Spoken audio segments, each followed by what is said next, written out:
But I'm very, very happy that you are all here, that you've come to the Australian Coral Reef Society's public forum tonight. We have a very interesting program, I believe, for you. We'll be discussing the port developments on the Great Barrier Reef. And we have a very distinguished panel that will discuss the ramifications of the proposed developments for the region from a number of different perspectives. And I'll just individually call up the panel members to have a seat in front here. First, Felicity Wishart. And I'll introduce, she's from the, where are you, Felicity? The Fight for the Reef campaign. Tom Coughlin from the Fitzroy Basin Association. Senator Larissa Waters from the Greens. Very happy to have Larissa and everybody else. Dr. Michael Gardner from the Queensland Seafood Industry Association. Mr. John Brodie from the James Cook University. And Dr. Jamie Oliver from the Australian Institute of Marine Science. Now tonight, I'm going to, this is an information session. This is by no means a debate or anything like that. We're gathered to discuss some topics that we've sent broad invitations out, and I think we have a very, very distinguished panel here tonight to discuss some of the issues associated with the port developments on the reef. Now, what's going to happen? What's going to happen first is that I will call each panel member to come to the podium, to the lectern, and to deliver a 4 or 5 minute talk, say a few words about their perspective on the port developments. When all the panel members have had a chance to speak, I will then ask them questions. I'll try to confine that to a fairly brief session. And then when each has had an opportunity to respond to one of my questions, then we will throw out the questions to the audience. And we've got 2 roving microphones to assist in the audience participating and asking questions.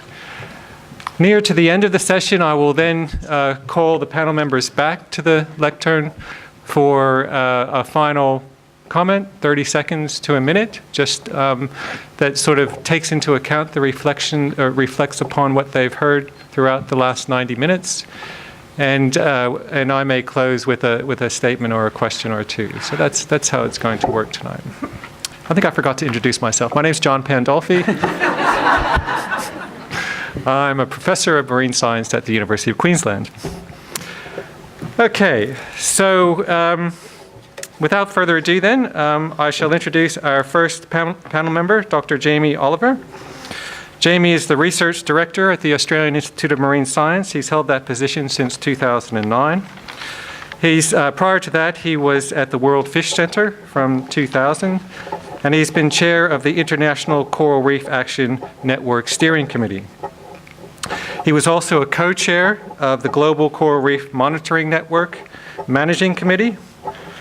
And while he also served at the Great Barrier Reef Marine Park Authority. And while he was there in 2009, he conceived and he led the production of the first State of the Great Barrier Reef World Heritage Area report. So, Jamie.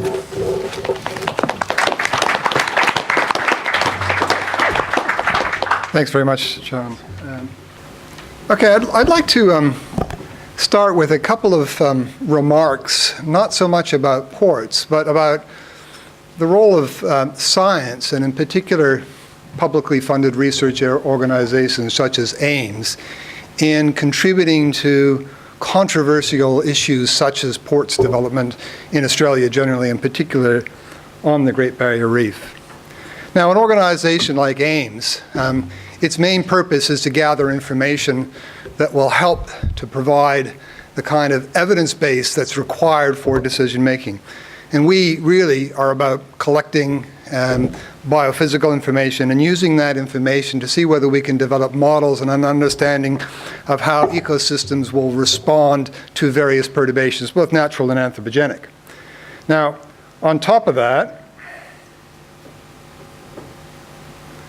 there are other organizations which make up the sort of the science and research schemes which deal with social values in order to be able to determine social impacts, and economic drivers and looking at economic impacts. And together, all these three areas of social, economic, and biophysical research really represent it ought to represent the body of information that others can use to determine how to make up their minds about big controversial issues.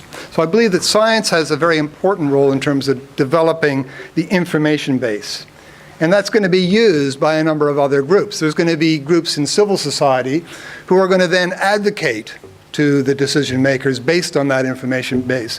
And there's going to be industry members and people in the private sector who are also hopefully going to use that same information base, trusting in its impartiality, to be able to develop their own opinions and advocate for decisions.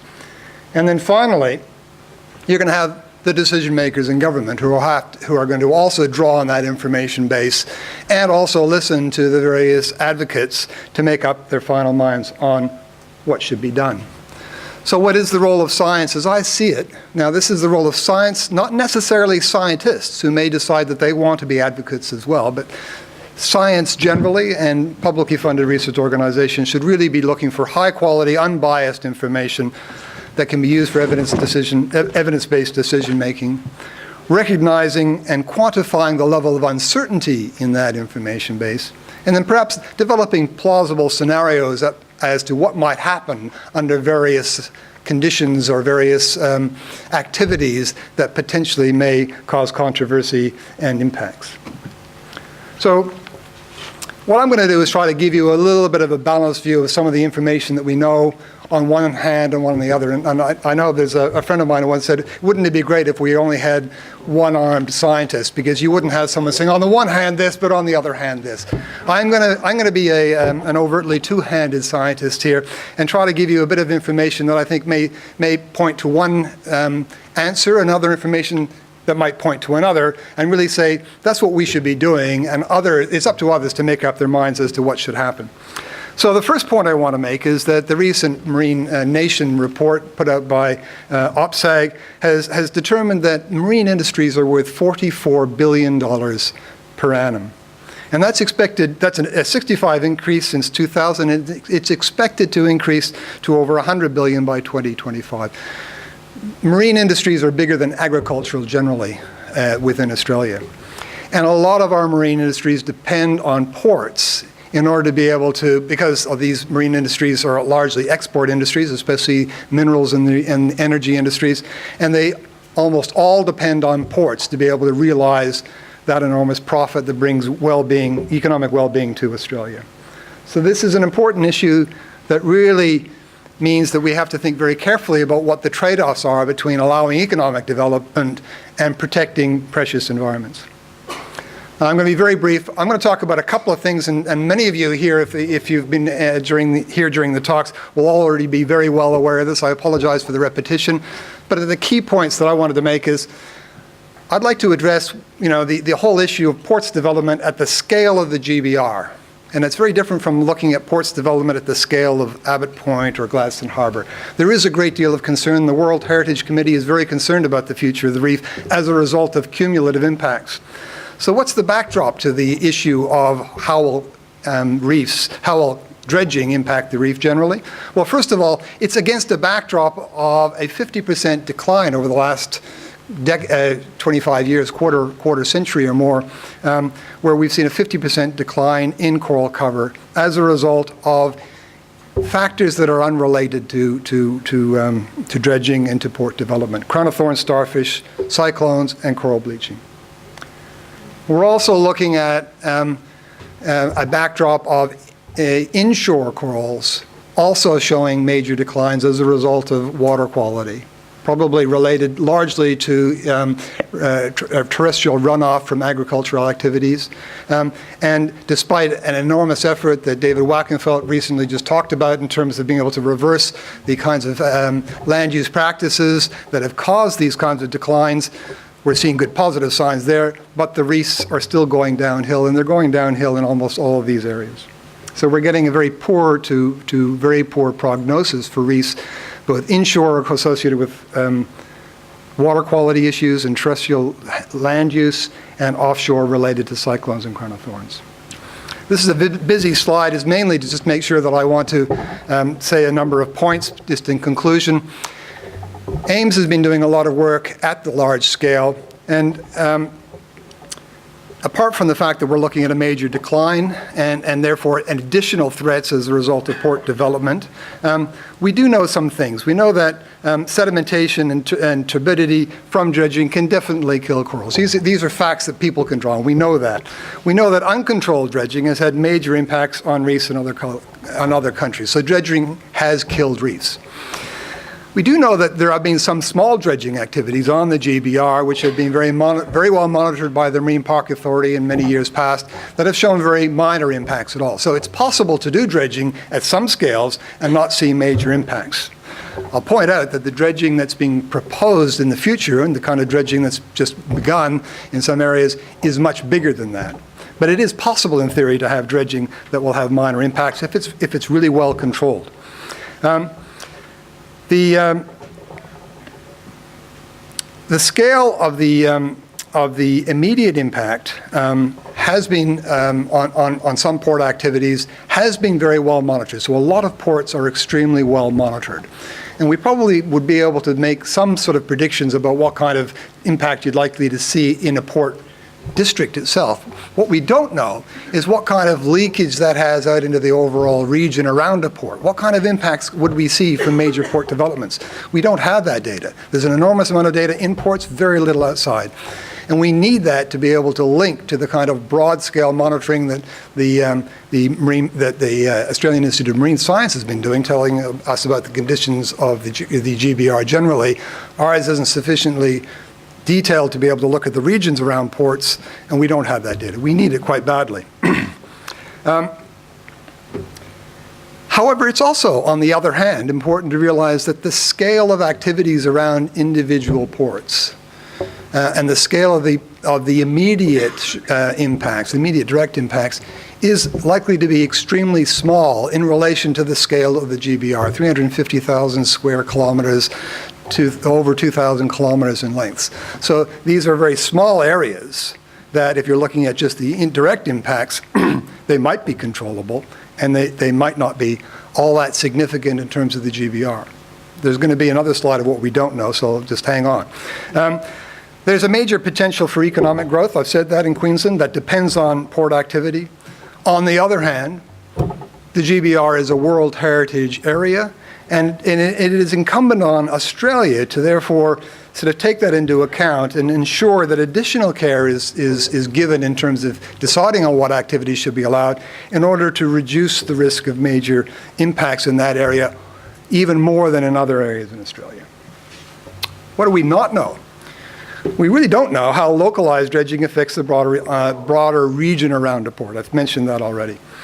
We don't know what the critical thresholds are for the impacts of direct dredging, such as sedimentation and turbidity. We know that they can kill corals, but what we don't know is exactly how much is going to be too much.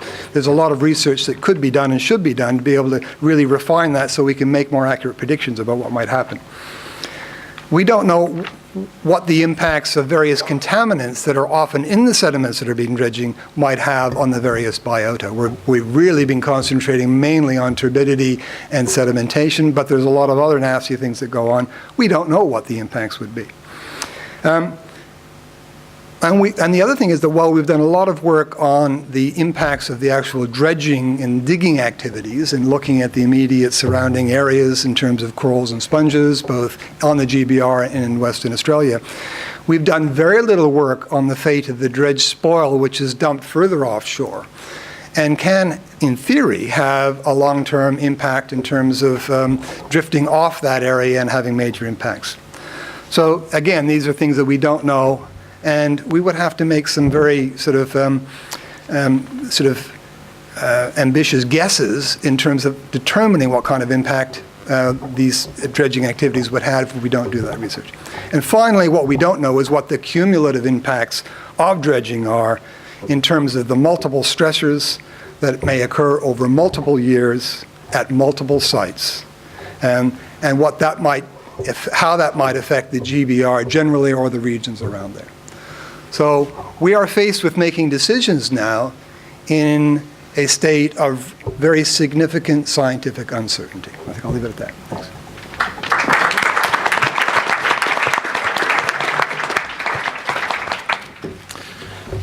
Okay, thank you, Jamie. Our next panelist is John Brodie, who's a Senior Principal Research Officer at the Australian Centre for Tropical and Freshwater Research at the James Cook University. Prior to that, he was a lecturer at QUT and the University of South Pacific in Fiji, and his primary area of research is water quality issues for the Great Barrier Reef. Thanks, John. Okay, thank you. So I used to work at the Marine Park Authority with Jamie many, many years ago, but for the last few years I've been working at James Cook Uni, so I'm allowed to say a few more provocative things than Jamie is. Basically, I've been looking at this issue for a long time, particularly in relationship to the management of terrestrial runoff, which I've been involved in for the last more than 30 years, and we're starting to make some progress in managing agricultural runoff. So I'll put that port development in the context of that management we've been able to achieve a little bit. I've only got a few points really.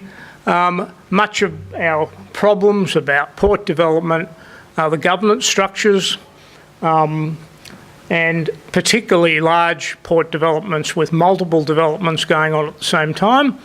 I think Alana's hiding over there somewhere, Alana Gretsch over there, and some of us have just put out a paper describing those problems with the governance system. Just doesn't work, it's broke for the World Heritage Area in terms of actually getting good outcomes from developments on the coast through strong assessment processes and through strong compliance monitoring. Doesn't work. Gladstone's a perfect example of it not working. Gladstone, why Gladstone? Well, Gladstone's always, here there are, I don't know what that means, but anyway, it's not going to be animated, I assure you. We've got 3 coal seam gas developments along on Curtis Island. We've got Wiggins Island coal terminal being developed. We've got the dredging associated with all that development. More dredging to take place to dredge a new channel. And of course, there's further plans for shale oil processing plant and a mine, further expansion of the aluminium facilities, huge planned development for Gladstone. All those assessments are done separately. There's no cumulative assessment done whatsoever under the system we operate under. The monitoring programs for each one is done separately as well. There's no cumulative monitoring of impacts, and in the end also, the compliance regime for the monitoring is really poorly designed, implemented and enforced in the end. Dredging monitoring, the metals, this is a known place contaminated with metals from its long history. They only use grab samples, no sophisticated metal monitoring whatsoever, using things called DGTs, which are passive samples, sit out in the water for weeks, suck up metals. Much better than just doing single grab samples every month, or what they actually do. We can use things like oysters. Of course, they should have been also looking at metals in iconic species like dugong and turtle and the dolphins, where possible. We're not suggesting they went out and killed a few to do the sampling, but anyway. And commercial species, fish, crabs, prawns, metals should have been looked at in all those things. None of that happened. Basically, trigger value settings. We have trigger values set in the Australian Water Quality Guidelines that when exceeded, for things like metals, when exceeded, they're meant to trigger something, trigger action. That's why they're called trigger values. Metal levels exceeded the trigger values in Gladstone Harbour many, many times in the last 2 years. no action was ever taken on any of those occasions. And even now they're saying, well, the metals didn't matter because the trigger values were only exceeded a few times. Well, what do we call them trigger values for? Trigger values are meant to trigger action. They're not guidelines in the sense of that everything's going to die in the next week when they're exceeded. They're triggers for action. No trigger when it was exceeded action was ever taken for metals in particular. The most toxic chemical ever deliberately induced into the marine environment is called tributyl tin. It's an anti-fouling paint used on ships, slowly being banned globally, known to be present in significant quantities in Gladstone Harbour sediments, not included in the monitoring program. And I won't go into conspiracy theories, but you can imagine why it might not have been included. And as I said, when trigger values were exceeded, nothing was ever actually done. So that's Gladstone in a sense, and the regime we operate under the development of these major ports. I want to now compare it to other issues facing the Great Barrier Reef that Jamie's talked about a bit. Agricultural runoff after 30 years of mine and a whole lot of farmers and scientists and others, government people's time and effort, and that's why I've got no hair. We're actually starting to manage that. We're reducing sediment, nutrient and pesticide loading to the Great Barrier Reef through a lot of expenditure and a lot of farmer cooperation. Wonderful.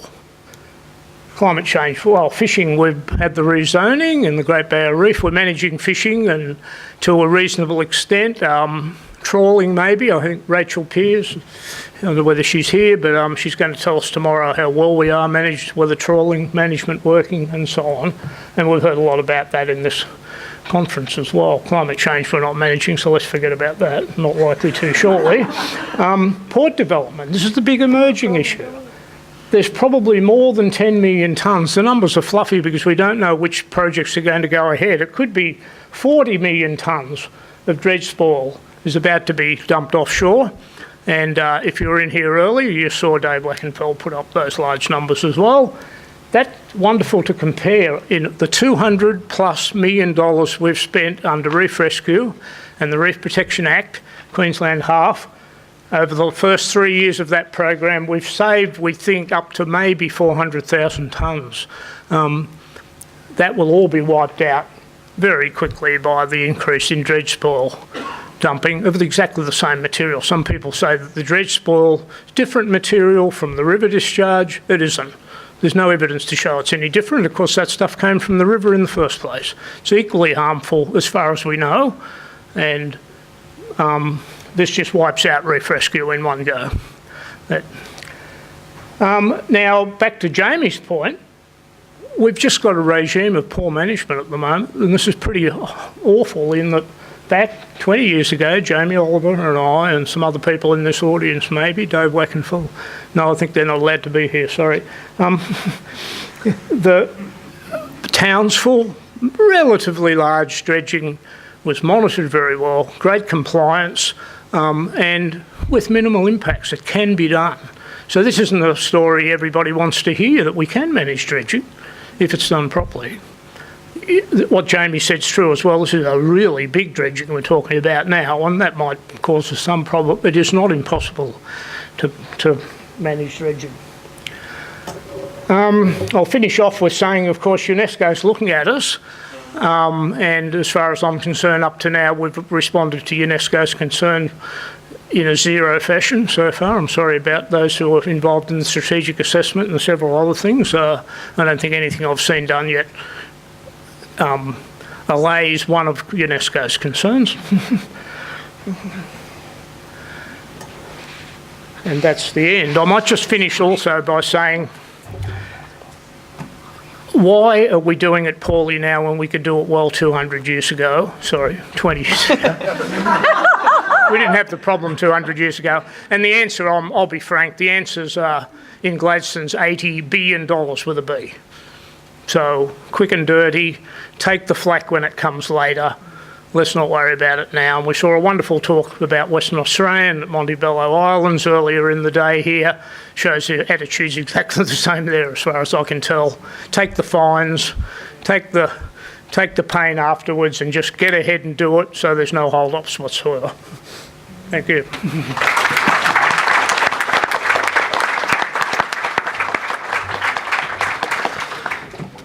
Thank you, John. Our next panel member is Dr. Michael Gardner, who's the chair of the Queensland Seafood Industry Association.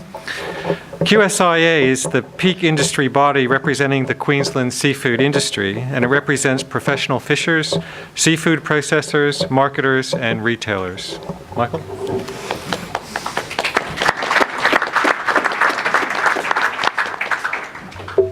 Yes, thanks, John. Well, it's the fishing industry that, in fact, has been taking some of that pain that John's been talking about. And there's no doubt you won't be able to convince any of the fishermen in Gladstone Harbour that the port development and dredging regime there has not had some impact on the significant issues that have existed there. So, as a fishing industry, we are probably subject to the worst impacts that can occur, potential impacts that can occur from port developments along the coast, and probably in the weakest position to actually be able to respond and be part of the decision-making process in those developments. Dredging and port developments obviously have multiple potential adverse effects on marine life and healthy ecosystems. And this can extend well beyond any of the predicted models that you see for some of the dredging models that are put out with plume modelling. And these impacts will directly affect the fishing industry. So we've seen sort of major impacts, for example, in Gladstone Harbour, which has really been the one that's decimated the fishing industry in Gladstone. It was a highly complex situation. The full story hasn't come out yet. There's more to come out, and it will in due course with time. But essentially, it's, as John Brodie said, that there was the determination to get on and do this. We put a monitoring system in place, which is full of deficiencies, but, you know, we're doing it. We're doing it under the regulations. We've been given the approvals. Get out of the way. Don't stand in our way. Then that's essentially how they dealt with the fishing industry in Gladstone. And this is why we've got really major concerns at other areas along the coast, particularly at Abbott Point, where there's another major dredging program there. There's another major dredging program at Hay Point and Dudgett Point along the coast. Some of the other port proposals hopefully have been shelved, hopefully permanently. So there's major concerns with industry, and it's not that we're necessarily against development. We're certainly not against the development in Abbott Point. But when you can do it in a way that minimises the environmental impact and maintains your marine ecosystems in a relatively healthy state, then why not do it? It's been pointed out that we don't know a lot about the behaviour of spoil grounds. We're given a lot of modelling by the port corporations to show you where the plume's going to go with dredging. But what's been shown is that those models are inaccurate. They're not to be trusted or believed. And we've demonstrated through some satellite imagery in Gladstone that in fact the plume there extended far beyond what was predicted. There's further scientific evidence that's been released just recently demonstrating that that plume effect from Gladstone has actually headed north and affected the Keppel Islands. And up in the Keppel Islands, it was subject to some of the same fish health issues there that we saw in Gladstone Harbour. And that's also a great concern for us at Abbott Point, where we know the dredging will create turbidity, sedimentation, fish will move away, fishermen will be displaced. Fishermen don't want to be compensated, they don't want to be bought out, they want a healthy marine environment that allows them to continue to work. Compensation's not what it's about. This was one of the arguments used by the Ports Corporation, oh, those guys only want compensation and they'll do anything to get it. Quite wrong. Sure, Compensation can be deserved in certain situations, and it certainly was one of the conditions set by the Coordinator General for Gladstone Harbour. But it's not the prime mover as far as the fishing industry is concerned. We want to maintain access, and we want to continue to work, and we want a clean, healthy marine environment for that to happen in. And if we see any developments that are contrary to that, then we want to fight against them, and we want to minimise the impacts and the damage. And as the Marine Park Authority will tell you, that one of the major elements to their outlook report is the fact of dealing with cumulative impacts. Oh, well, this is another port. It's only 3 million tonnes. We can dredge there. That's okay. It's not a lot. We know, we've got some evidence to show that dredging won't do this and won't do that. It's just another cumulative impact on top of all those other impacts that we know are occurring and affecting the reef. If I could just... oh, that's been sitting up there, has it? Okay. In Gladstone was highly complex. There were a whole lot of things happening at the same time. We had the floods where all the barramundi came over the Awunga spillway. Most of them, by the way, were caught by the net fishers over about a 4 or 5 month period. We had fish health issues, we had human health issues. The development was going on at the same time. We also had a massive reclamation with a big bund wall that was something like about 300 hectares, where a lot of the dredge spoil, which was full of this acid sulphate stuff and heavily mineralised harbour, was being dumped onto the bund wall that was intermittently leaking and producing turbidity spikes, etc. But what you see here is just one of the specimens, the types of disease that the fish were suffering in Gladstone Harbour.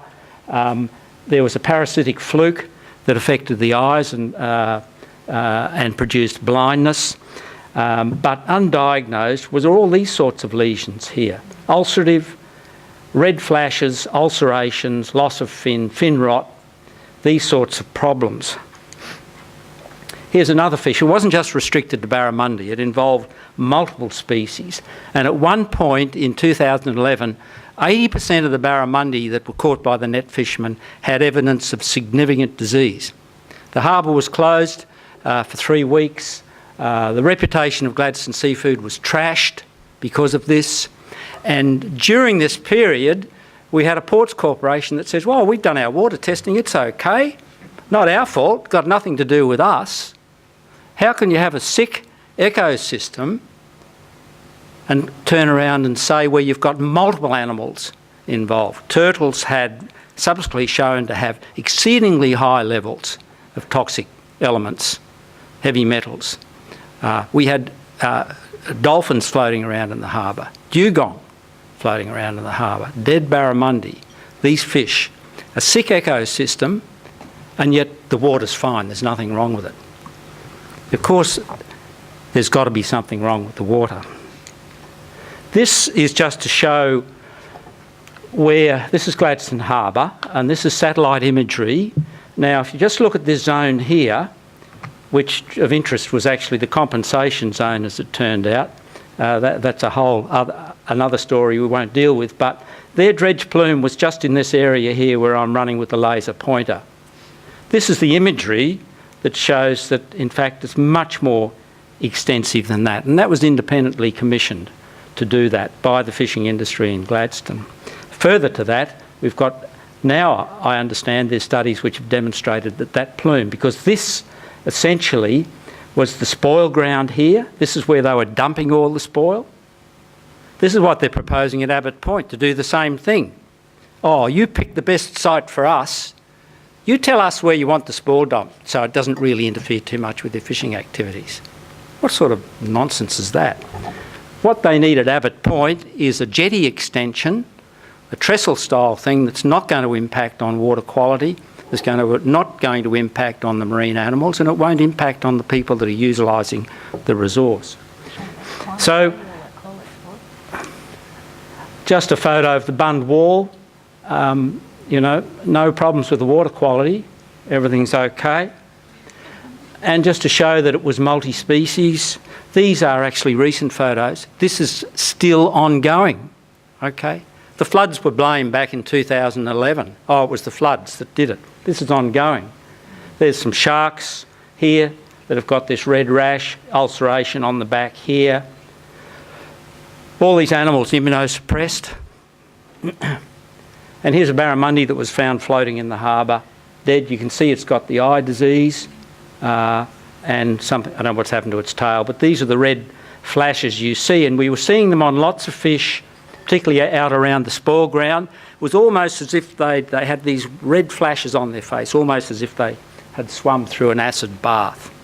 So, look, I'll leave it at that. It's highly complex. We could talk all night about Gladstone, but as far as the industry is concerned, our major problem, I believe, is that we just don't have the resources, we don't have the ability to respond to highly detailed, complex EISs and a steamrolling billion-dollar mining industry that's pushing these port developments and just steamrolling the fishing industry at the same time. Thanks.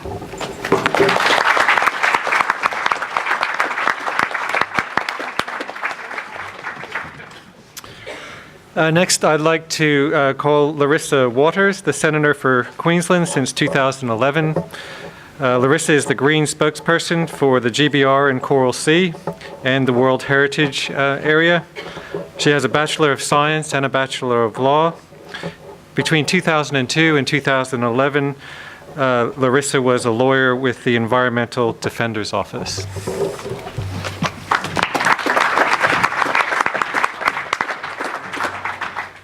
No, I don't actually, thank you. Hi everyone. I'm going to start with trying to flog off some materials that I had to lug down on the plane, and I'm not so keen on lugging back. This is a beautiful picture. As you know, there's Hardy Reef in the middle there, the heart-shaped one. And it says National Treasure or Coal and Gas Highway. So please help yourself to those, and I'm going to ask Caroline, my intrepid policy advisor, to hand out a range of other materials that I've got with a similar beautiful picture on them. Yes, please save me the excess baggage on the way home. But it's a great pleasure to be here tonight. It's lovely that so many of you are participating in today, and it's nice to see a few young folk here too, so well done you guys. I've got quite a lot to say, and I hope I don't run out of time. Much of it's been mentioned already. I guess I come to this as a Queenslander and as someone who, as a child, spent a fair bit of time in the reef on some gorgeous islands. So from a young age, I felt very moved by the reef, and I am so disappointed that now as an adult we are fighting to protect this icon that we thought we protected when we World Heritage listed it a good 30 years ago. It's such a travesty that we're now seeing, on top of all of the existing threats to the reef that we knew about, climate change only getting worse every day, water quality, although, you know, starting to now see some improvements in that respect. Crown of Thorns, still a problem. I remember learning about that in primary school. On top of all of that, we're now seeing unprecedented levels of dredging and dumping, offshore dumping, and with that associated increases in shipping. Now, there were some really moving presentations and pictures there from Michael. Gladstone Harbour, just to put it in perspective, 46 million cubic metres of dredging was approved for that one harbour, the biggest the reef has ever seen. And 11 million cubic metres of that dredge spoil was dumped, is approved to be dumped, and about half of it's been dumped already, just off Facing Island in that spot that you pointed out. Now, is it any wonder that we've seen such peril happen in Gladstone Harbour? And, you know, sure, there was a flood at the time as well, and that may well have been a contributing factor. We still don't know quite how much of a contribution it was, considering the flood was widespread and we didn't see fish kills in other areas. But I think it's just a timely reminder of what can happen when we start treating the reef as just a highway for coal and gas shipping, and thinking it's too big to fail.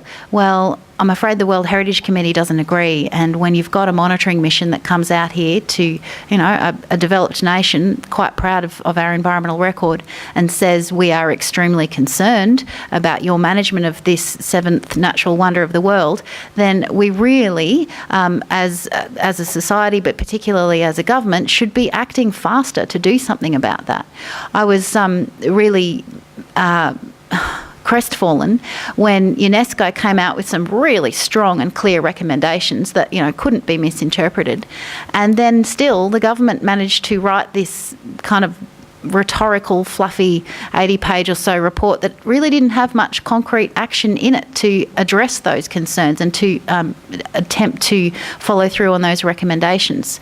So I think we've got an awfully long way to go. I've mentioned the dredging and dumping statistics. I track that through Senate estimates. One of the good things about being a politician is that you can ask questions of the department every quarter or so. So I've been keeping track of the dredging and dumping and shipping figures as they change since I started a couple of years ago. And often it's hard to get a good set of figures. The latest ones that we're working off, just for your reference, are that we've got 46 million cubic metres of dredging that's been approved. That's Gladstone. 60 plus million cubic metres of dredging is still on the books, applied for, yet to be approved. Unfortunately, we haven't seen a knockback yet, so hopefully we'll start to see some of those. That's 35 Melbourne cricket grounds that are on the books, so an awful lot there of dredge spoil, seabed. And in terms of dumping, there's been 52 million cubic metres of dredge spoil that's been approved to be dumped back in the World Heritage waters and often the Marine Park waters since 2000. That's, again, a vast amount. And sadly, 21.5 million of that has just been in the last 5-6 years under the present government. I wanted to make the point that that's a really vast amount. And in terms of the reef rescue program, which has worked so hard with farmers to try and constrain sediment runoff and fertiliser and pesticide runoff, and has been getting some good runs on the board, sadly, when you look at the amount that's been approved for offshore dumping, it's about 371 times the amount that's been saved from entering the reef by that reef rescue program. So I think it's wonderful that we're funding the reef rescue program, and the Greens have been long supporters of it. In fact, we'd like to see a bit more funding given to make sure that it can continue to improve the situation, but we've got to stop offshore dumping. We have a policy on our books that's a Gurbrumpa policy that says offshore dumping should be a last resort. And yes, indeed it should. Sadly, there's yet to be a refusal of an offshore dumping permit. Correct me if I'm wrong, there may well have been one refusal, but it is anything but a last resort. And why is that? Well, it's significantly cheaper for the ports corporations and the big mining companies to dump it offshore. It doesn't cost them much at all. Comparatively, it costs quite a bit to treat that spoil, because often it's got acid sulphate soils or heavy metals, God knows what, in it. It costs a lot more to treat it and find a spot to dispose of it safely on land. But this is a World Heritage icon, and we think it's worth it. So that's one of the things that I've been really proud to announce in this election campaign, which I hope you're all getting some respite from today and tomorrow, is a ban on new offshore dumping. I don't care if it costs the big mining companies a bit more. It's not like they're short of a quid. So that's the one key thing that I wanted to say.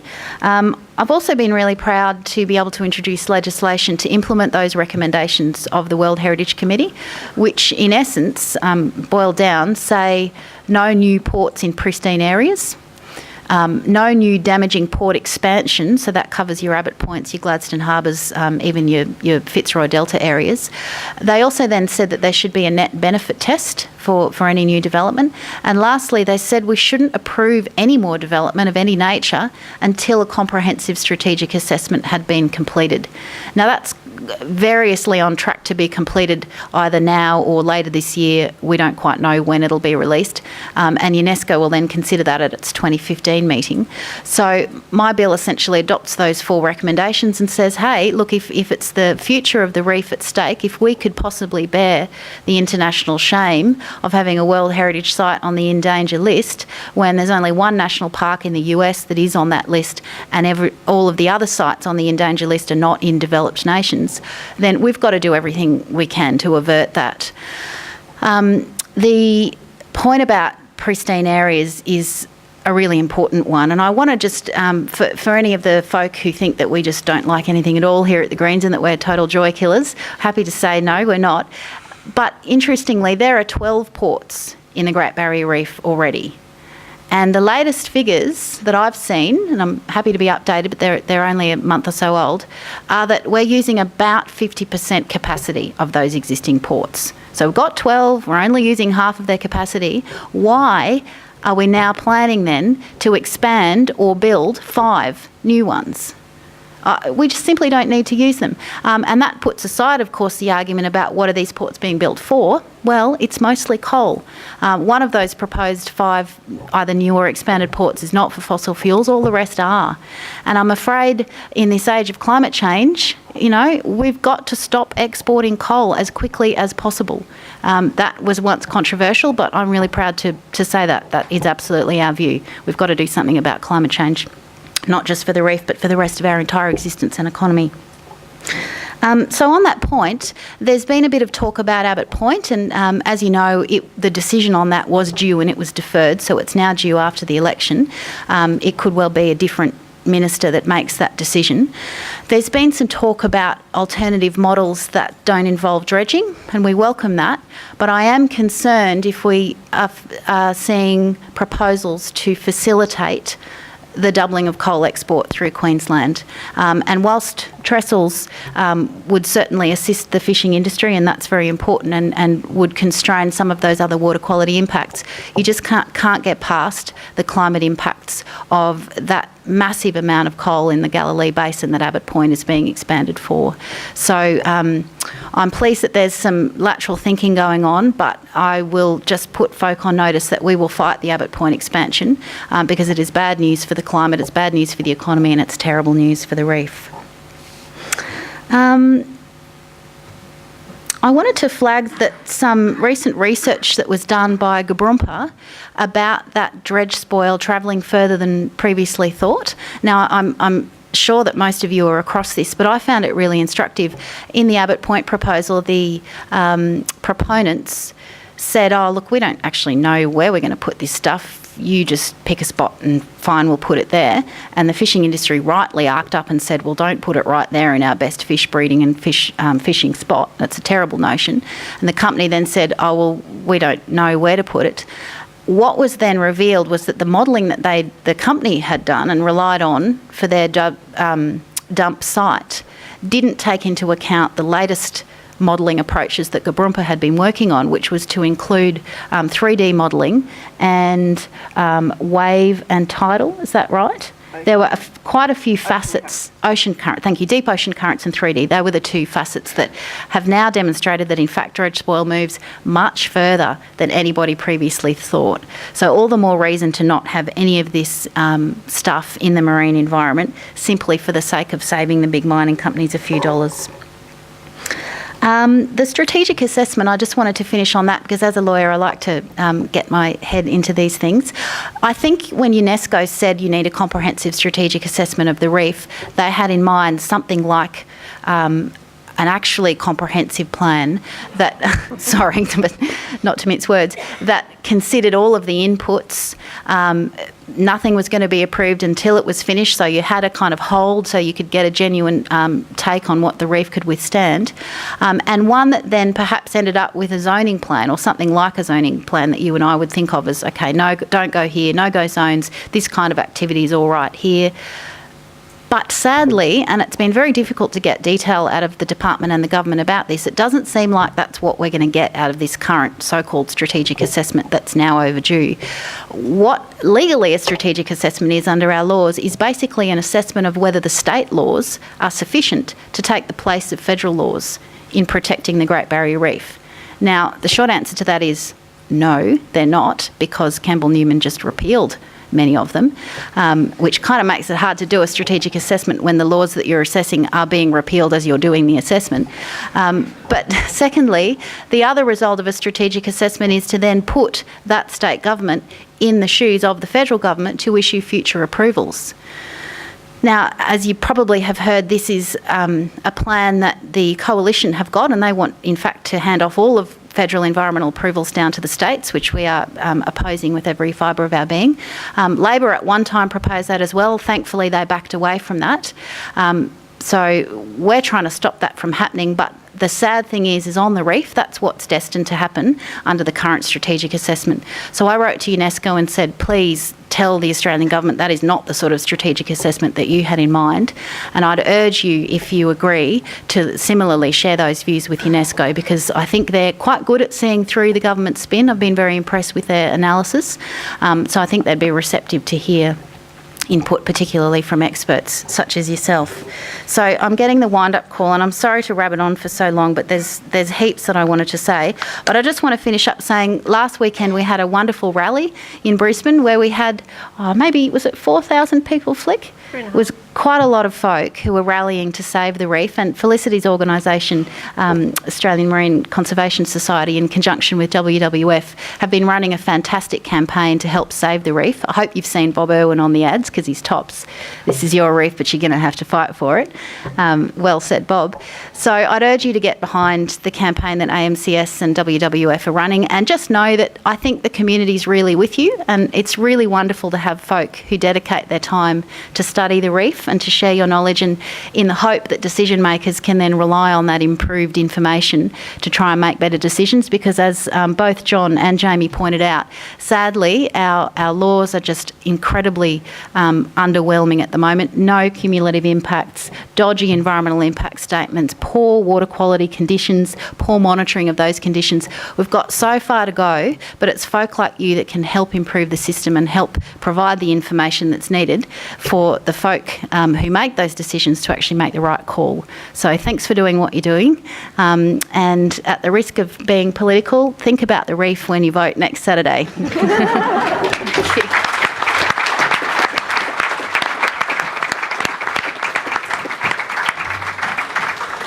Thank you, Larissa. That really makes our day. That's the second time we as a community have been thanked in a single day for our scientific work. And I think we'll all have a drink tonight on that one. I'd like now to introduce Tom Coughlin, who's the Water and Agricultural Manager with the Fitzroy Basin Association in Queensland. I'm going to take a bit of a different approach in the talk, so there'll be a lot of science talks and whatnot, and just look at a more regional aspect from the Fitzroy region. Basically, the Fitzroy region is the largest catchment draining into the Great Barrier Reef. It's predominantly grazing with cropping and horticulture, but there's also a very high density of mining and significant coal seam gas reserves. The organisation, as says, the Natural Resource Management Body. Last year alone, we invested $18 million through 450 on-ground projects. The majority of these were to improve water quality for the Great Barrier Reef. So it's committed to the region. The Fitzroy Basin organisation, their area of influence extends into the coastal catchment, so encompasses the Gladstone area. And FBA chairs a newly formed Gladstone Healthy Harbour Partnership. It's a partnership between industry, community, science and government, looking at the long-term health of the water quality. And I think based on some of the presentations you can see why that partnership's been formed. Do we have a pointer by any chance? No, here we go. Is it the red one? Yeah. Okay, yeah, I think you should be able to see it. These are basically two images. This is Gladstone region, Gladstone Port area. So significant economic exploitation of the region over the last couple of years. And it kind of just shows some of the challenges that creates when you're trying to marry that against the environmental, cultural and social areas. So this is 2010, the top image.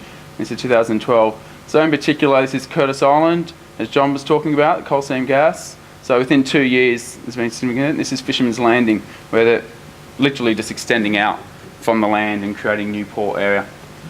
All these red circles are from the Gladstone Ports Corporation 50-year strategic plan, and it shows where they're having future development over the next 50 years.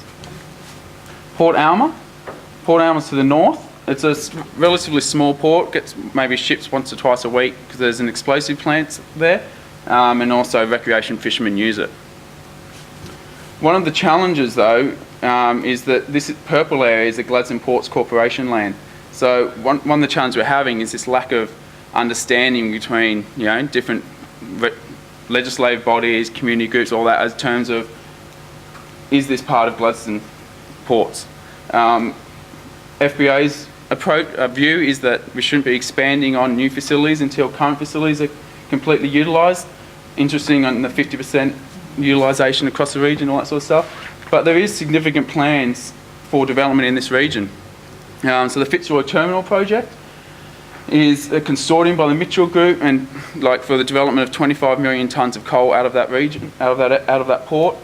Gladstone Ports Corporation on Balaclava Island and on north of Curtis Island would like to also develop that to use as an export port for the Cape-sized ships. So these are the ships that are basically 3 times the size of a football field being able to come in to this region up here. So I won't go into the associated infrastructure that needs to go with that and dredging. I think we've all gone through there. Positively, though, there was also another proposal under Extrata on Balaclava Island's a coal export terminal that's recently been withdrawn for a number of reasons, but one thing they did say is that there was existing facilities in Gladstone they could use, and so that's good. It's good to have industry saying some of the similar things that people are saying along there. An independent review that FBA commissioned looked at some of the potential impacts of these developments, and basically it came back saying, look, there's severe threats to the high ecological values if not managed properly.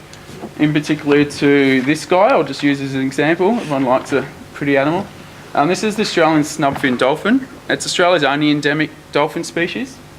And what the research is showing is that this species is genetically isolated from the other populations across the coastline. So there's less than 100 of them. They have a core range of 300 square kilometres, and with the proposed developments, that range will be reduced by up to 25%. And in a recent paper by Cagnazzi et al. Basically is recommending that this species gets put on the ICUN red list as an endangered species. So that's basically the crux of the talk. I just wanted to give a bit of a case study, a bit of an example of what's going on out there from a regional perspective and some of the challenges that are being faced. To me, the discussion isn't really about should port development occur. It is occurring as we speak. Gladstone Harbour is a perfect example. It's how we move forward and manage it so that the economic exploitation can occur, but but not at the not the environmental impact or the community also and the other industries within the region.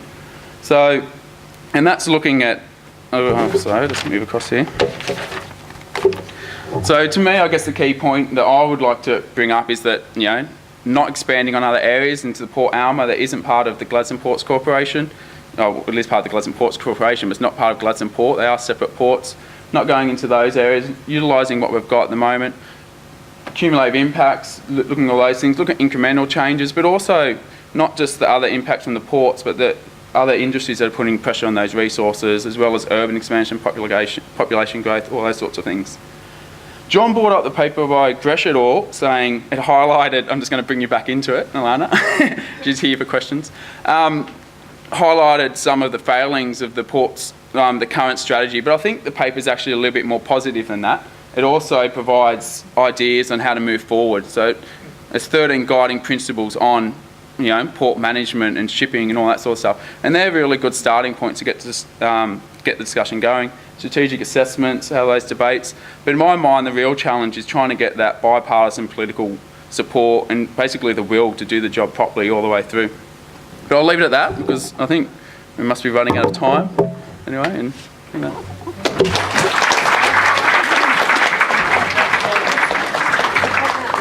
yeah. Right. Well, our final panelist to come to chat to us is Felicity Wishart. She's a Great Barrier Reef campaign manager with the Australian Marine Conservation Society. She heads the Fight for the Reef campaign. She's an environmental scientist. She's been involved in environmental advocacy for over 20 years. She's been a past coordinator of the Queensland Conservation Council and the National Strategic Coordinating Office of the Wilderness Society. Thank you. You'd have to admit I got the bum end of the gig speaking sixth at dinner time. So I'll try to keep this brief, and thanks everyone for your attention and for having me here. When the Australian Marine Conservation Society got involved in trying to protect the Great Barrier Reef from limestone mining, because that was a good thing to do with coral, I guess, back then, and then oil drilling in the 70s, and then saw the reef protected for World Heritage in the 80s. I don't think any of us imagined that in the 2010s we would be having to defend the reef from a massive new wave of industrialisation. But unfortunately, that's what's happening. For better or worse, the Queensland Government is committed to fast-tracking major development along the Great Barrier Reef. And most of the speakers have covered most of the things I wanted to say, so I won't dwell on it too much except to show you a few images. But we have 5 megaports proposed, and a number of other activities as well that will have an impact on the reef. And while, you can say, well, they're just small ports within a very big reef, the reality is that when you start to look at the cumulative impact, it is very alarming. So we start, and everyone has mentioned Gladstone tonight, and I think in a sad kind of a way, the only good thing about what's happened at Gladstone is that it is proof of how badly we can manage a space. And so as a campaigner trying to alert people to the threat now faced by the reef, on top of coral bleaching and global warming and storm surge and crown of thorns and sediment and water quality problems, I don't have to talk about all of these issues in the it will happen into the future stuff. Gladstone is the harbour where we can point and say, we did this in the last few years, and it's an outrage. And in a way, that's actually a sad but valuable benefit to, it's like the canary in the coal mine, really, that tells us if we don't step in and intervene now, we can be facing similar problems further up the reef. So this is the beautiful Gladstone Harbour. We're looking kind of southwest, and you're looking at the southern end of Curtis Island. This is kind of an aerial shot that actually echoes the one that Tom had when he was pointing out 2010 and then 2012, or I think it was. So this is taken a bit earlier than 2010, but this was how it was before basically a massive coal terminal expansion program got underway, and before 3 major gas hubs were approved for construction on Curtis Island. Oh, sorry, the big moment.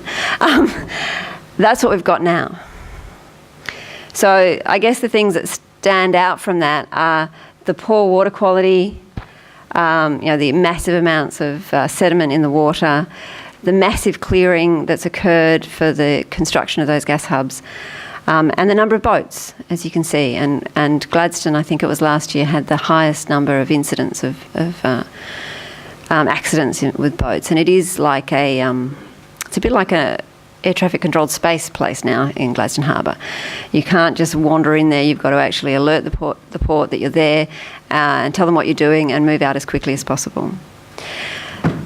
This was approved under Australia's environmental laws right now, under Queensland Government and federal laws, as acceptable, environmentally approvable activity in a World Heritage Area.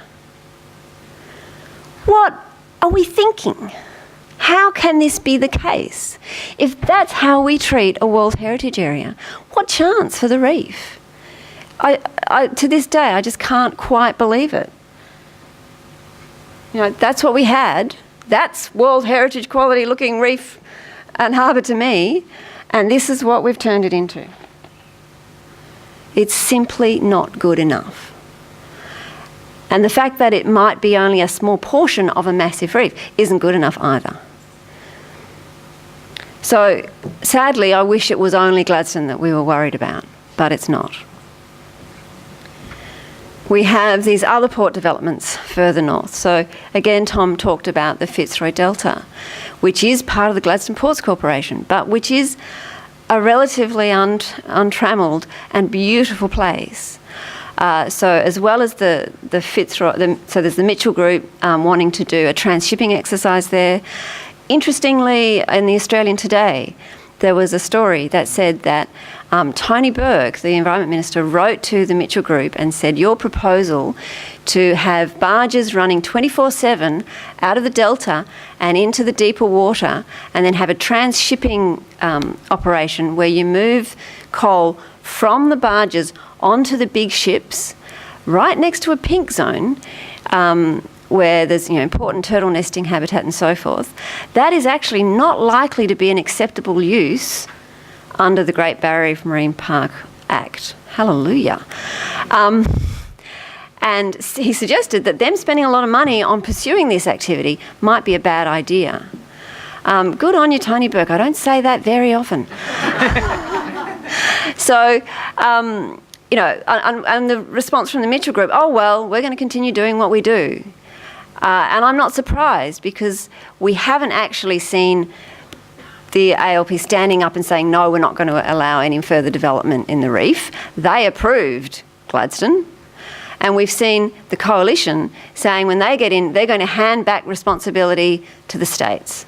So our existing environmental laws that produced the abomination, as Bob Irwin says, the war zone in Gladstone, clearly isn't good enough, and yet we've got either commitments to maintain it or to make it worse. Larissa would quickly pipe up and say, except if you support them. Excellent point. So we've got this transshipping proposal in the Fitzroy Delta, and we've got another coal terminal proposed for the north of Curtis, because they haven't stuffed up the southern end enough. They want to stuff up the northern end as well. Going the wrong way.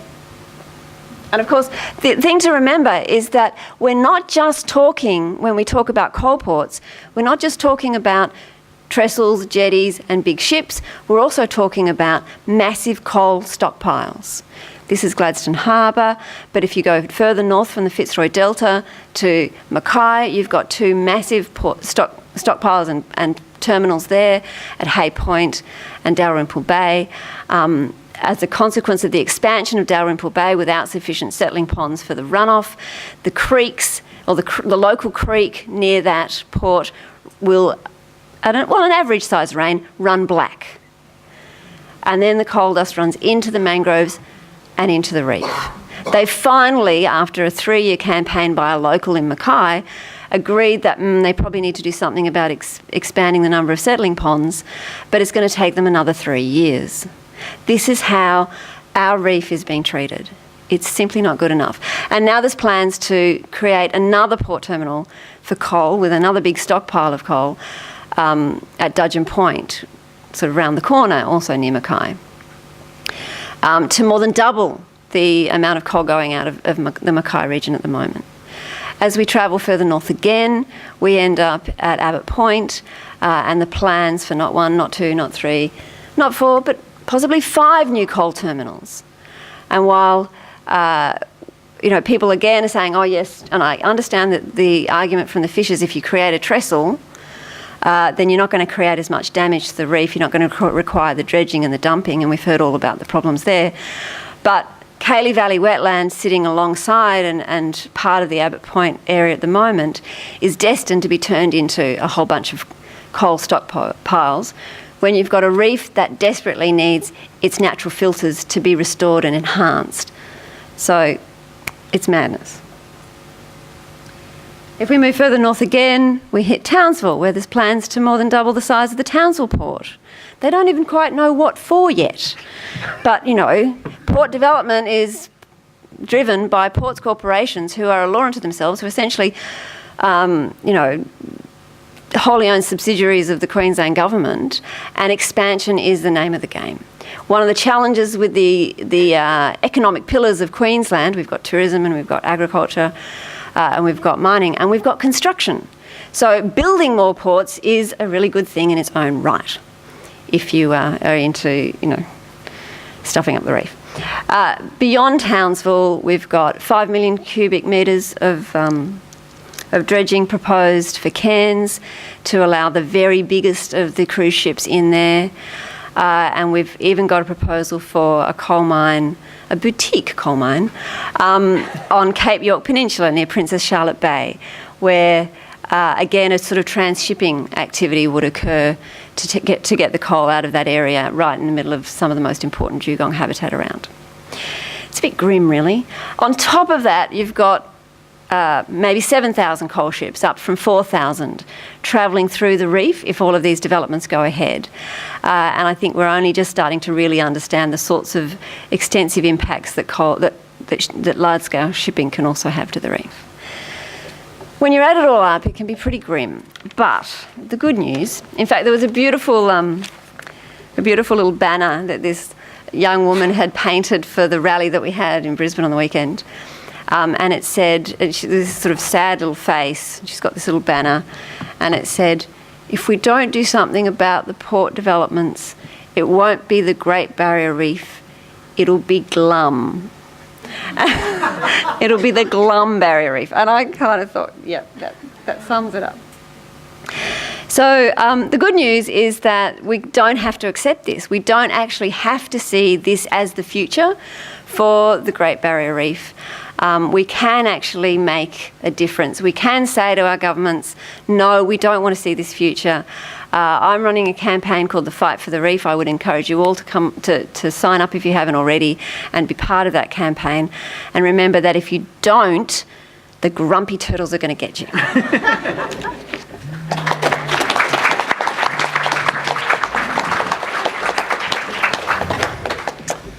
Right. Well, it's the evening is getting on, and so I've thought to myself, I'm going to have a little bit different strategy here, because I know many of you have made an effort to come out to this forum tonight. So what I'd like to do now is actually to throw open the questions to the audience. If you have some questions of specific panel members, we'd be happy to entertain those. There's a couple of microphones, I think, that Ross and potentially Selena can go around, and there's also a couple of microphones up on the table. So don't worry, if you don't have any questions, I've got plenty, but I'd like for you to have a go, if you will. Questions? A question to John, but it's open to the whole panel. Is it simply just a case... Is that working? I don't know. Yeah. I'll just project. Remember from the old It was. It was? Okay, great. Is it simply just a case of improving environmental assessment at the development application stage, or is it bigger and more complex than that? It's bigger and more complex than that, as was already said. And there's different layers, isn't there? I say we probably could manage dredging to minimise impacts. There'll still be some impacts, of course. There always are. The next layer up, I would have thought, is this is a huge amount of dredging, and whether we can really minimise through even the best possible management to an acceptable level, I think's a bit more dubious. And the layer above that's been talked about, which I didn't go into, which is a different whole thing. Should we be exporting coal with respect to, and coal seam gas for that matter, with respect to climate change? And there's subtleties in that as well that haven't come out. Metallurgical coal, the stuff they make coke out of, not Coca-Cola, but the other coke stuff, that we make our steel and aluminium out of. See, I think we legitimate to export that because we have no alternative. If we want to keep using steel and aluminium, which I think we do, we still need metallurgical coal. There is no alternative. Thermal coal, on the other hand, and that's the difference at Abbott Point. All the expansion at Abbott Point's about thermal coal, generate power. We can replace that tomorrow with whatever you like. I'll say nuclear up the front just to annoy some of you, but nuclear, solar, wind, gas even, maybe not so good, but there are alternatives to thermal coal. So we shouldn't be exporting thermal coal. That's an absolute greenhouse problem. Metallurgical coal, on the other hand, 60% of Queensland's export of coal is metallurgical coal. And in the end, it is a greenhouse issue, don't worry. Still gets turned to carbon dioxide. However, we have no alternative. So there's different layers, isn't there? So I think we can manage it, but it's very big. I'm not sure we're able to. And there are other issues about it as well, beyond just managing the direct impacts. Hi, my name's Kath. I've just got a question to the panel. I understand all the impacts about dredging. I mean, it's not only the increased turbidity and, exceeding the TSS levels that are set under the EIS and the legislation. It's also direct impacts to turtles, dugongs, and during dredging activities, because and also increased boat strike. I mean, all the whole gamut that goes with dredging activities. My concern really is about the increased shipping. At the moment, I know that the oil spill response, apart from the impacts of increased shipping that's allowed through the Barrier Reef, currently the oil spill response plan allows for the globally accepted use of a dispersant, which is a carcinogenic chemical, which has been shown in the Gulf of Mexico to be killing people. People are dropping dead. There was a couple of 100,000 litres of this oil dispersant used to disperse oil in the Gulf of Mexico. The incident that happened with the oil rig in the Timor Sea, there was something like 45,000 litres of oil dispersant used to disperse oil in the Timor Sea, not a Gulf environment. The Gulf of Mexico was probably unique in that way. So not only, even if with the use of trestles, I mean, with the approval of more ports, I guess, in the Great Barrier Reef Marine Park World Heritage Area, we're looking at increased shipping, we're looking at increased potential of oil spills. There's so many things that need to be addressed, and one of them being, our current oil spill response plan. So, I just have serious concerns about any kind of approval, whether we use trestles, any further increased shipping, and the ongoing impacts that will occur from that. So, Larissa, yeah? Is that working? Oh, yeah. Great question. Thank you. It's an excellent point. There's been some debate about the numbers of shipping increases. I've always taken a very cautious approach because I don't want to give the big miners any more excuse to attack us, because they kind of like to do that anyway. So the number that we go off is a potential increase to 6,100 ships in the next, well, it's not even 10 years now, in the next 9 years by 2022, which equates to about one ship every hour and a half. That's an awful lot of ships in a World Heritage Area. And as you rightly point out, there is a huge increased risk of accidents with that increase of ships. That's just logic. The Australian Maritime Transport Safety Authority put out a report, I think it was the end of last year now, which said not only have there been these major shipping incidents, the Shen Neng, and there's a number of others in Queensland's history in the reef particularly, but the thing that I took from that report was that there are, now clearly I didn't take it from the report because I can't remember if it was one unreported near miss a year or if it was more just that there was many unreported near misses. I think it was the latter. Actually, they didn't quantify it. That's right. The shipping people don't want to report. Well, exactly. It's not in their interest. So, clearly there are risks there already at the current level of ships. That risk will be increased. What we did see, one positive thing change in the Parliament was the extension of the vessel tracking system to now cover the whole of the reef. So that's been positive. But what we still haven't seen is the extension of mandatory marine pilotage to the whole of the reef. So that's the local navigators who know the waters.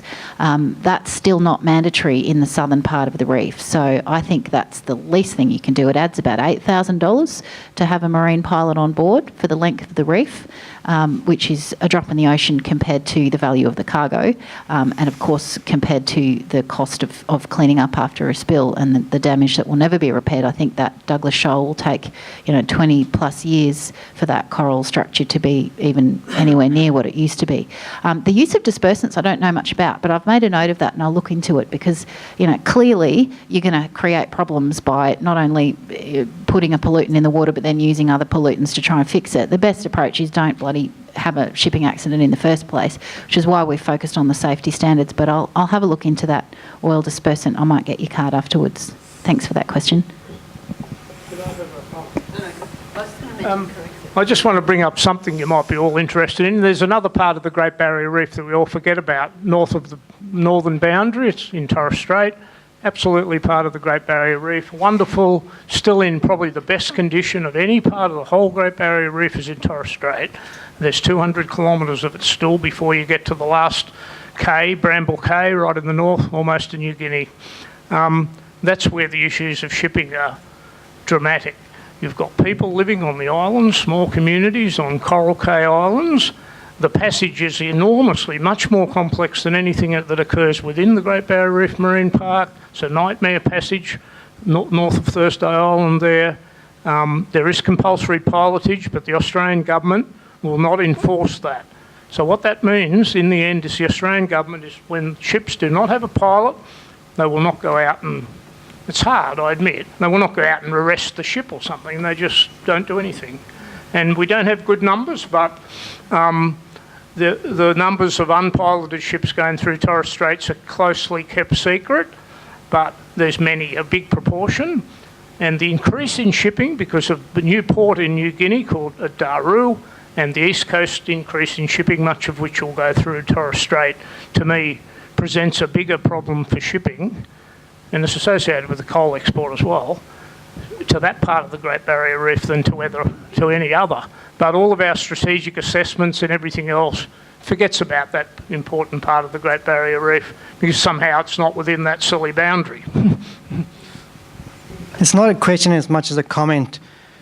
I think it's often overlooked that there are other coral reefs and other World Heritage areas in Australia, and why this is an important issue. There are a lot of other places, especially in WA, where we have huge amounts of capital dredging works, huge LNG developments, port expansions going on, and it doesn't get the same focus as the Great Barrier Reef. And I think it's important to realise that this is not restricted to the Great Barrier Reef, that it's a problem in Australia as a whole, and it's something that really probably should be addressed. And especially on the northwest shelf, you've got port expansions where you're getting ships coming into really shallow coral reef environments. The issues of resuspension from these large vessels coming in is something that hasn't been touched. It's something that goes beyond the life of the dredging program.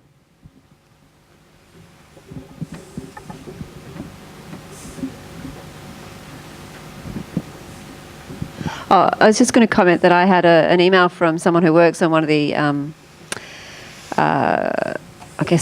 gas drills, drilling operations in Western Australia just last week, and didn't want to tell me who they were, but indicated that they were basically asking us to ask questions of industry about turtle deaths as a consequence of dredging. And this email and this individual, who obviously worked for one of the companies, indicated that they were up to 10 turtle deaths from the dredging this year. Now, I don't have any evidence to prove it, but the difficulty we've got in that situation is that unless they're reported, we don't know about them. And there's very few people in those areas, particularly in the West, who don't work for the mining industry and therefore are in a position to report them. So it's a real catch-22. Somehow we all have heard what you said before in other talks and through campaigns and everything, and I think the only thing missing on the panel would be someone from the other side, from port developments or from some government organization. Yeah, what can we do to make, to get the message out instead of talking between the converted, preaching to the educated or whatever you call it? I will say before any of the panel members comment that there was a broader invitation went out to a larger group of interested parties. I think one of the challenges we had with the timing is the election cycle. So we're well aware of that, and what is it, Felicity? I mean, you had that. I went to that rally in Brisbane. That was great, and what's the key to the media, to getting the media's attention, to getting people's attention to the problems, to getting people to think and discuss, and to have the media actually portray it in some kind of rational fashion? Have you got any secrets for us about that? It's persistence. It was disappointing that the rally had probably 3,500 people. We don't know for sure. The AAP reported it as 1,000 environmental activists. They missed all the activists' friends. But they reported it was about 1,000 environmental activists, and then every other media outlet picked up that story. And so everyone in Australia who read the story thinks that 1,000 people turned up. The ABC covered it, commercial TVs turned up, but then didn't run it. It's a bit hit and miss. It was competitive with other things. You just have to persist. The interesting thing, though, is that, 6 months ago, the ports issue wasn't an issue at all. I'm not saying that there weren't people campaigning and doing good work on it, but 6 months ago, it didn't rank in the polling as an issue of concern to Queenslanders in regional Queensland, as a concern for the reef. They were worried about water quality, crown of thorns, that sort of thing. Now we've got the Queensland Resources Council running a campaign telling everyone how serious the threat of crown of thorns is, because they are saying that's the problem, not coal ports. So, it's a long, slow journey, but we're getting there. I've also got partly a comment and a question. I believe the ports are monitored, but one thing that is often overlooked is harmful algal blooms. And I've been studying Ciguatera now for about 10 years, and it's a big problem out in Pacific Island countries, where in the last 30 years, 500,000 cases of poisoning have been occurring. Now, I'm just wondering what sort of monitoring is happening for these harmful algal blooms that also occur in Australia. Pseudonychia. There is one actual genera that causes paralytic shellfish poisoning in the Philippines. About 200 deaths have occurred there. Recently, we had Botany Bay closed to fishing because of a bloom of Alexandrium. Okay, and that obviously also goes back down the coast, and one of the shellfish farms there had to recall 30 tonnes of mussels due to the Alexandrium bloom that offered down the coast. I'm just wondering, what are we going to be doing about the bioinvasives? That's better? Yeah.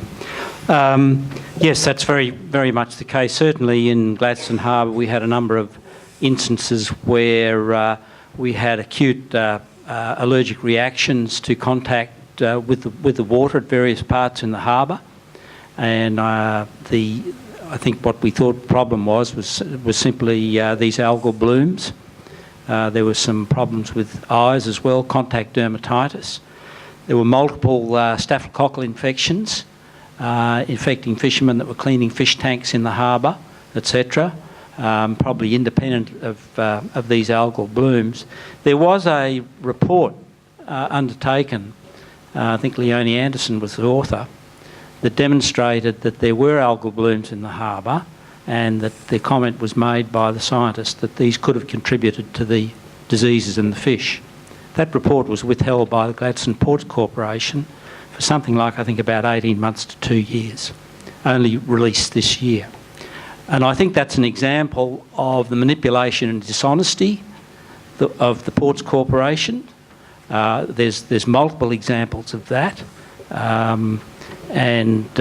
So I think there are, and the reports that I've had from Gladstone recently is that there's not only a resurgence in the fish health issues, but also a belief that there's further algal blooms occurring there. And this can't be attributed to the floods, it has to be attributed to something else. And one's got to assume that there's some connection to the ongoing development and dredging program. I think, Michael, in your recent QSIA's response to the review of the Gladstone Harbour, you pointed out to several inadequacies in the monitoring and management plan associated with the harbour. Can you tell us a little bit about what you perceive those inadequacies are and potentially what can be done about them? Yes, look, I don't have the scientific background to be too specific, except to say that if you looked at it, if you looked at the big picture, we had a very sick ecosystem there affecting all marine animals, and yet the water quality monitoring was said to not indicate that there was an issue. When you actually looked at it, there were things like chlorophyll measurements hadn't been done for 6 months or for 12 months.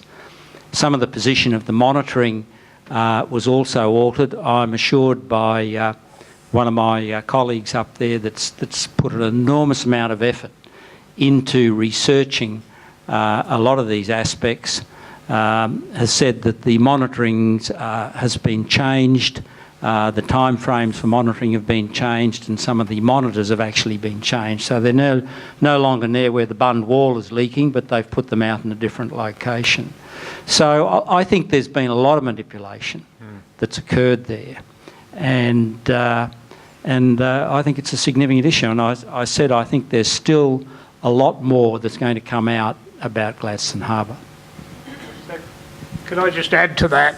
A wonderful one was the heavy metals in toxic metals in turtles. It was done by some very competent people at the University of Queensland, NTOX, and found, as was mentioned already, high levels of metals in turtles. That report was submitted to the Queensland government, was commissioned by the Queensland government. It was lost in the Queensland government for 12 months, and then somehow discovered again after people wondered at what happened to it. This is just a pattern that happens there all the time. They're doing a lot of stuff, but it's buried for times, comes out later, not in full.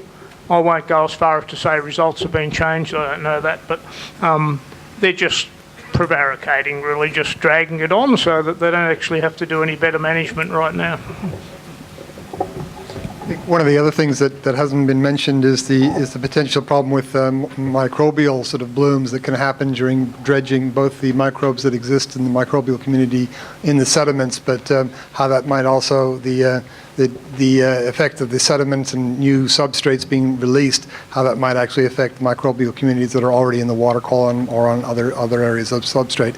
And this is an area that is really poorly understood and yet could have major effects in terms of disease.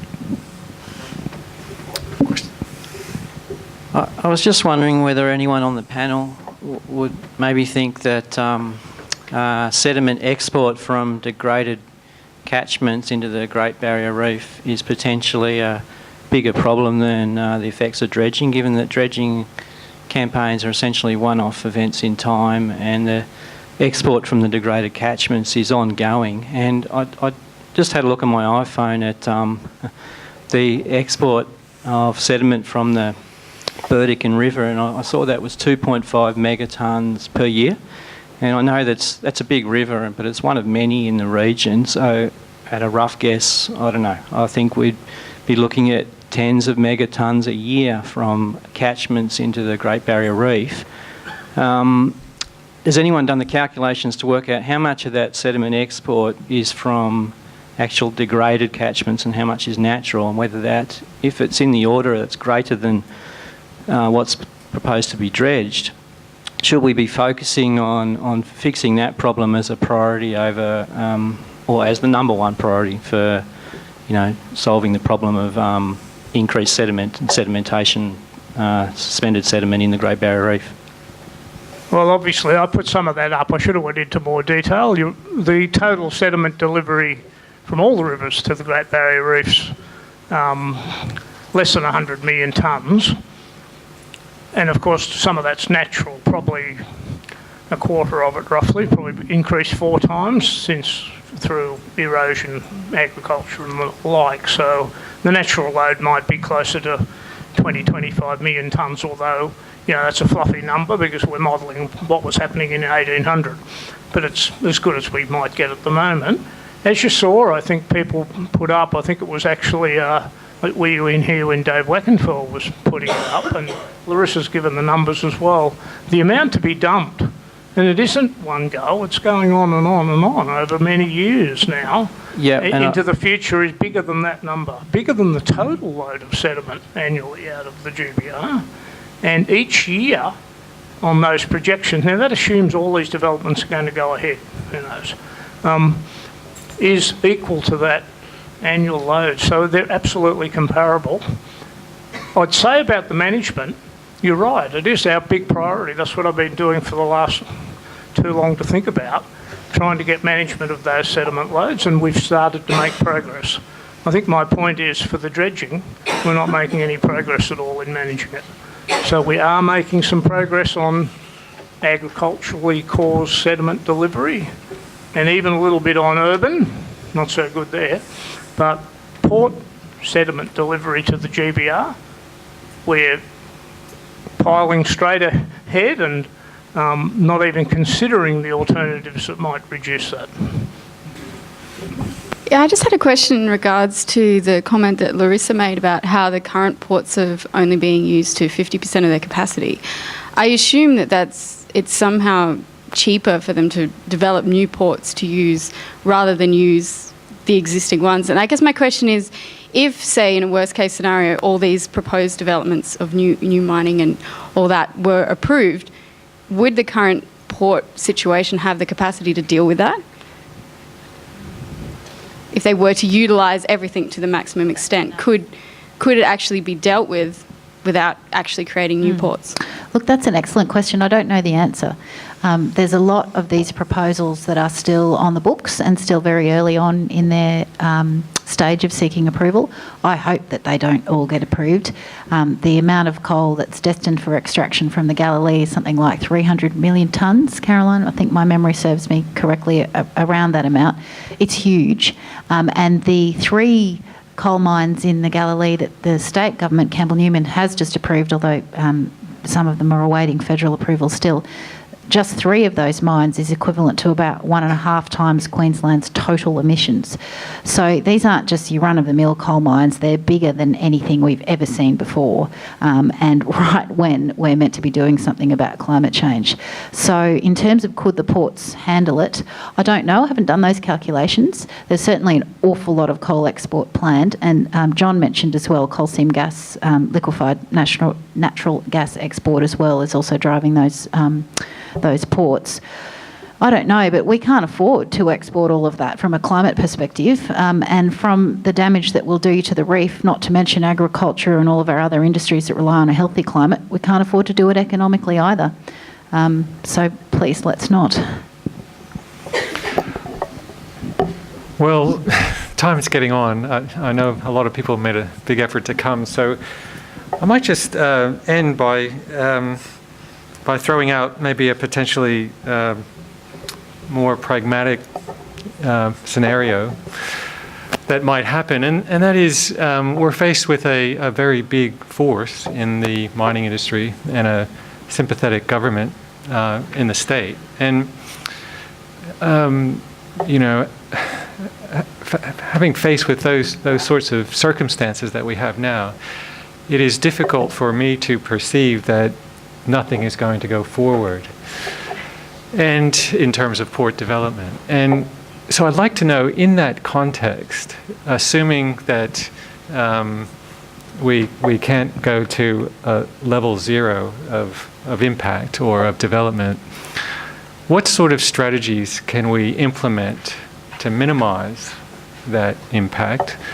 I know the Greens, for example, have committed $176 million in a reef rescue package. But of course, if the Greens get in and that is enacted, then we won't have any more port development, so it'll be a moot question. But let's assume, for the present, with all due respect, that won't happen. How do we go about minimizing the sort of potential dreadful impacts that we are potentially facing? That's just to the panel. Yeah. Yeah. There's a whole lot of things. I'm tempted to say $100 million of research on the impacts of dredging on various organisms would be a good idea, and it would. But the point I wanted to make was that there is a real danger that a lot of the information we're getting is not necessarily the best information we're getting. And there is a problem with conflicts of interest. And John and I talked about this before. We both, when we were working for the Great Barrier Reef Marine Park Authority, had a system going, and it wasn't ours, we didn't put it in place, but it served us very well, where for monitoring, and this could apply to EISs and everything else, but for monitoring, the requirement was that a company making a proposal to do some work had to pay for the monitoring. But the group that did the monitoring was hired by the Marine Park Authority and had to report directly to the Marine Park Authority, who did all the quality assurance on the information that was provided. Excuse Excuse me, and this really did help to ensure that we got the best possible results, and the results were not filtered in any way before they got to the Marine Park Authority. They were shared, of course, back with the company, and the company had to pay for it, but the responsibility for ensuring high-quality control was taken out of the hands of the developer and put into the hands of the regulator. I think that could serve us very well, both in terms of monitoring, but also in terms of some of the initial assessment studies. I'll just add to that. Alana's gone now, but that's exactly, as Tom said, one of our positive recommendations in that paper that's just come out. It was that transparency and separation of the developer from the monitoring is the very things that we are promoting as good governance of this sort of thing. Of course, that won't solve all the problems, but it'll solve a big part of the problem of the level of credibility and transparency in the monitoring and the monitoring response that causes management to happen. I'll say something more provocative, if you like, to the original question. I mean, I've said this before, I think, we should sacrifice Gladstone, pay out the fishermen, and centralise it and just give up Gladstone. Put it all in Gladstone and then not develop the other areas. Build longer train lines, sure. This won't solve the greenhouse side of it, but in terms of you just give up one area altogether, you destroy Gladstone. Sad, I know, it's a beautiful environment, as we saw, but at least you then don't destroy the rest. And I don't see that we're going to get much beyond that because we're going to destroy Gladstone anyway. It is not going to be saved. I'm sorry, it's too late, it's gone, it's going, and there's much more development to take place. As I said, shale oil mining, shale oil processing, one of the dirtiest, grubbiest activities you can imagine. We shut down in Gladstone already. It was such a disaster. That's going to go ahead again. Bigger expansion in aluminium industry in Gladstone. It's going to go ahead. There are other plans for Gladstone as well. You don't want to even think about it. Let's give up Gladstone and save the rest. That's pretty provocative. I hope that's provocative, but yeah. In some ways, I don't see what else we can do. If we just destroy everywhere, we might have to give something up. Yeah, I think Gladstone's, probably almost there, but I think what we see from an industry point of view, the real issue is that is the EISs certainly have never recognised the impacts on the seafood industry. It's almost like you've got these massive documents that are just photocopies of each development. And we see the same problem with each one of these port developments we've been involved in. And that respondents that have the expertise need to be able to have the capacity to contribute to the debate. And that's not happening, certainly from a fishing industry perspective. So the ports will come in, they will ignore impacts that are only realised at a later date, and there's no real capacity built in for an industry to actually respond and be involved in the processes it goes through. But it's not necessarily about blocking it, it's about working in, making sure that people understand what the impacts are and how we can mitigate a lot of those impacts. And that's not happening at the moment, and I think that's a real need. And certainly some industries need some help and some resourcing to enable that to occur.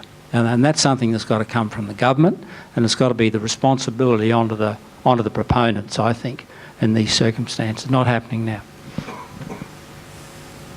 I might just add quickly to that. Your question's a very pointy one. What's the bare minimum we could do? What should we pragmatically accept? I don't like to think about that, but I suppose we're forced to. I guess my response to that would be, well, let's at the very least take the advice of the World Heritage Committee, who've said no new ports in pristine areas, absolutely no go. Don't proceed with port expansions where their impacts will be significant on the World Heritage values of the reef, and I think that's a very fair baseline as well.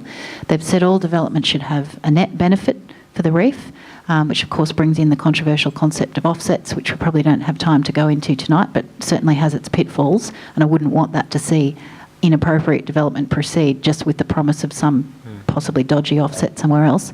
And their fourth point is, of course, a comprehensive plan for the future of the reef that actually isn't just a delegation of power down to Campbell Newman, but is a genuine plan to safeguard the World Heritage values of the reef. I think that's the bare minimum, and that's what the international experts are suggesting. Unfortunately, that's even the minimum isn't yet being committed to. I mean, the Greens have a bill. We'd like it to go further, but that's just what UNESCO said, and still nobody is voting for it. I mean, I don't know what's happened to our parliament. We've had more international interest in terms of media, harkening back to an earlier question, than we have from Australian media. I don't know what it is. I mean, is it tall poppy syndrome of the reef? But we seem to have more global outrage for how we're treating our reef than we do local outrage. But that being said, I think that local outrage is growing, and I think Flick's campaign is a large part of that. And so I don't think we should give up too early. I think people will demand that we protect a World Heritage icon that is the largest living organism that can be seen from space. I think any Queenslander, most Australians have visited the reef and want their kids to be able to do so. So I think we can get there, and I think we have to aim high. When we've got alternatives for energy, as we know we do, that are genuinely clean and don't threaten the reef, we don't have to go down that path. We really don't. It just requires some vision and some determination to stand up to the big mining interests. And gradually the community will force the other politicians to do that too. But one final point, if I may, I think sorry to keep going on. It's a great question. The final point about independent environmental impact statements and better independent monitoring is a really vital one, and it's something that we've been pushing for in the Parliament for a long time. We'll be making an announcement about that next week with some further detail, but it is absolutely an improvement that simply has to happen, and your model, I think, is the perfect one. That way you still have the good quality science that's done, it's still paid for by the proponent, as it should be, but they're not buying the result that they want. It's genuinely independent, and it's decent scientific information that can then inform a decision maker to make the right call. The challenge is then for the community to force the decision maker to rely on that information and make the right call. I'll keep it brief. Numbers are dwindling. I think it's just sad that we're at the spot where we're saying we're actually having a discussion about the potential of sacrificing Gladstone. It was provocative. I'm too young and optimistic to hope that that's not the path we're going down. But I think the only quick point I wanted to bring up was that in terms of, how do we go forward and all that, I think we need to start before we get to these assessment processes. The detailed plans of Gladstone of where they want to develop is already being done, but by them. Like, there's a lot of experts in this room. They have a lot of experts on their side. There's no connection between that at that point going, how are we developing these? How's Gladstone, why are we developing on Curtis Island? How's that going to get done? Should be done with those experts at the time. And even in this room, not having those people in the room now to share their input and to their feedback and to hear these people is, I think, where we're failing at. We need to be getting that communication going way before the projects are being developed, and that when they're deciding how are we going to expand on these ports or where we're going to build, what other sort of solutions do we have, what technology is out there, and using all those experts rather than the in-house capabilities. So that would be my suggestion. Bob Irwin said, if you don't, it's your reef, you're going to have to fight for it. And Red Gum, I think it was, said, if you don't fight, you lose. So I'm not giving up, I'm fighting. Okay. Please join me in thanking our panel.